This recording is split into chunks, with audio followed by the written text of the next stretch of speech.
Въпреки среща, която имаше министър на външните работи с посланника на Украйна, нашето запитване към Украйна, което е изпратено по линия на службите, все още отговор нямаме.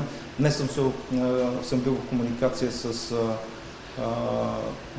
началника на служба военно разузнаване да проведе нова среща с военните аташе на Украйна и да поискат нова информация. Все още такава информация нямаме. Това, че не е изпращан дрон в тази посока, не значи, че дрон не може да дойде оттам. Поради проста причина, че, както знаете, GPS сигнала може да бъде смутен, може да бъде по един или друг начин въздействие на системата на GPS.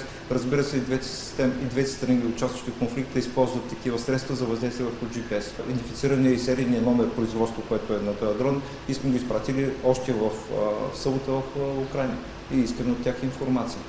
В рамките на месец да придобием няколко системи, а по механизма SAFE, това, което и вчера го споменах през конференцията, там може би ще отнеме година.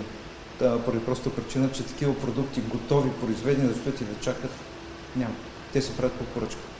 По отношение на Безмер, нещата така са сравнително спокойни. Както знаете, има разположени 2 самолета в самолетите цистерни в Безмер. Изпълняват полети не основно, а само в северна и северо-западна посока. Водят тренировъчни полети. Виждате, че имаме многонационална бойна група в Ново село. Инциденти до сега аз поне не зная да има.